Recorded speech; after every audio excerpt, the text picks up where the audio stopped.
and we bailed them out by fouling. But I felt like LA moved the ball too easily. I mean, bad officiating is bad officiating. Stephanie White just dropped 5 words that could expose the biggest scandal in WNBA history. We didn't get the calls. After watching her team get systematically robbed by referees, the Fever coach finally said what everyone's been thinking. But how does a team with 3 all-star caliber players lose to the worst team in the league unless the game was rigged from the start? I started talking to the officials in the first quarter, and we knew this was going to happen. I'm telling you right now, what happened in that 4th quarter wasn't basketball. It was a masterclass in how referees can single-handedly destroy a team's chances. The Fever walked into this game as 6.5-point favorites with a 72.9% win probability according to ESPN's matchup predictor. They were supposed to cruise to victory even without their superstar point guard. And that is the news that Caitlin Clark is out with a groin injury. But let's back up for a second. The Fever entered this disaster missing 3 crucial pieces. Caitlin Clark was sidelined with a left groin injury, her 5th consecutive game on the bench. The team's entire offensive flow depends on Clark's court vision and playmaking ability. Without her running the show, they became a completely different animal. Then, Damiris Dantas was representing her country in FIBA Americas, leaving another gaping hole in their rotation. As if that wasn't enough, Dana Evans had quit the team entirely. 3 major contributors gone in one devastating blow. And consistently call the fouls that are actually happening on the floor. Yet somehow, the remaining talent should have been more than enough to handle the sparks. Aaliyah Boston was playing phenomenal basketball. Kelsey Mitchell was stepping up as a leader, and the team chemistry looked solid during their dominant winning streak. The logic seemed bulletproof. Even a wounded Fever team possessed far superior talent than Los Angeles. She's had 2 offensive fouls, too, off the ball. Here's where things get absolutely ridiculous. Despite everything working against them, 3 Fever players refused to let this game slip away without a fight. Aaliyah Boston absolutely dominated the paint, finishing with 23 points and 12 rebounds on 9 of 17 shooting. She knocked down 5 of 7 free throws and showed everyone exactly why she's considered elite. Boston finally got the ball when it mattered most and delivered a performance that should have guaranteed victory.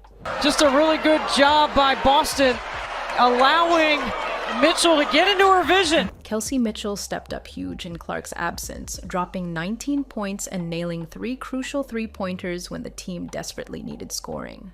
Mitchell also reached a massive milestone, playing her 251st game for the Fever. Only Tamika Catchings has played more games in franchise history. Her leadership was evident throughout the entire game as she kept Indiana competitive against a team they should have beaten with their eyes closed. Bounces for Howard, patience, and a finish. Natasha Howard brought veteran presence and absolutely lit up the scoreboard with 21 points and 9 rebounds. She shot an incredible 8 of 11 from the field, including 1 of 2 from 3-point range, and knocked down 4 of 6 free throws. These 3 players were putting up championship-level numbers against a team that was supposed to fold under pressure. And then what did you make of Sophie Cunningham's flagrant foul on JC towards the end? It was a flagrant foul. But here's the thing that'll make your blood boil. Their individual brilliance was being systematically undermined by absolutely horrendous officiating. The refs made call after call that went against the Fever, and it wasn't subtle. Sophie Cunningham got grabbed by the neck, and instead of calling an obvious foul, the referees awarded a jump ball. Let me repeat that. A player got grabbed by the neck, and they called it a jump ball. And her former teammate, Aaliyah Boston, gets inside. The controversial calls kept piling up throughout the final minutes when the game was hanging in the balance. Aaliyah Boston, their best player and an all-star, kept getting called for phantom touch fouls while the Sparks were allowed to play much more physical basketball. The double standard was so obvious that even casual viewers could see what was happening. She's had 2 offensive fouls, too, off the ball. I think the most infuriating part was watching Boston get called for 3 consecutive fouls where she barely made contact with anyone. This is their cornerstone player, someone who's been putting up MVP-type numbers all season, and the refs kept putting her in foul trouble for absolutely nothing.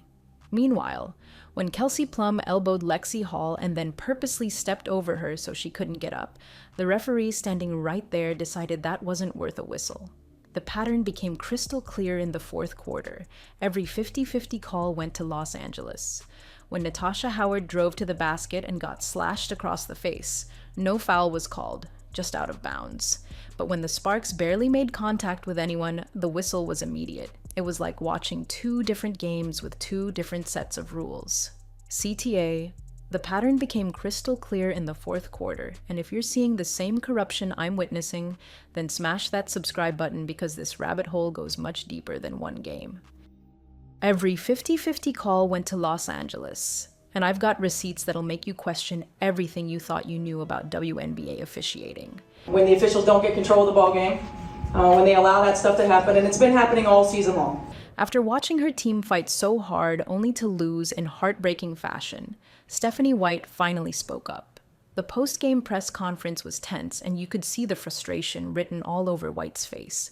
She had just watched her players give everything they had. Boston dominated inside, Mitchell hit clutch shots, Howard made veteran plays, but it still wasn't enough because the officials decided otherwise.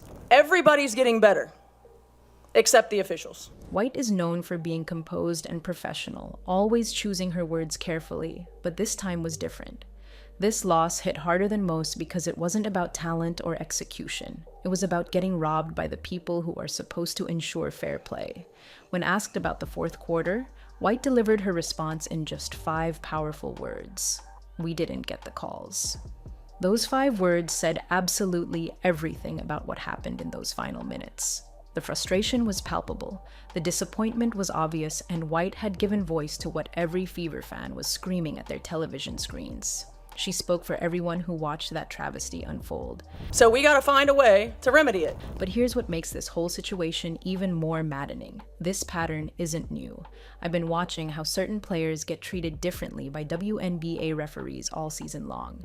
Caitlin Clark faces physicality that would send other players to the free throw line 10 times a game, but she's expected to just deal with it.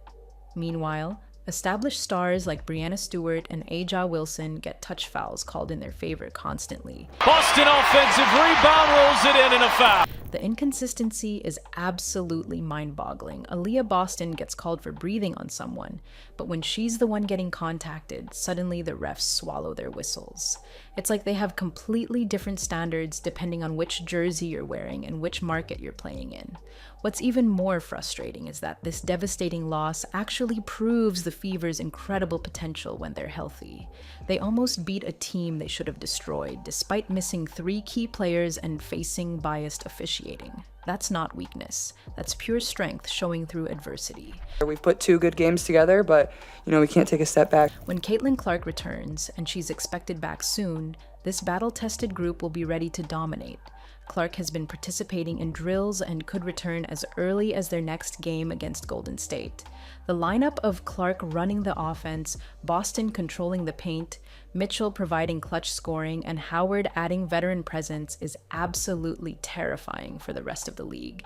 I think what bothers me most is that teams like the Sparks are getting away with victories they didn't earn. They beat the Fever twice this season, but how many of those wins were legitimate and how many were gift-wrapped by referees? When this Indiana team gets fully healthy and remembers every slight, every bad call, and every team that took advantage of their injuries, that revenge tour is going to be absolutely brutal. I think our focus, though, turns now to this West Coast swing in 3 games, and, how are we going to continue to stack getting better and better and better? The schedule ahead gives them perfect opportunities to prove their strength. Games against Golden State, Atlanta, Dallas, Connecticut, and New York.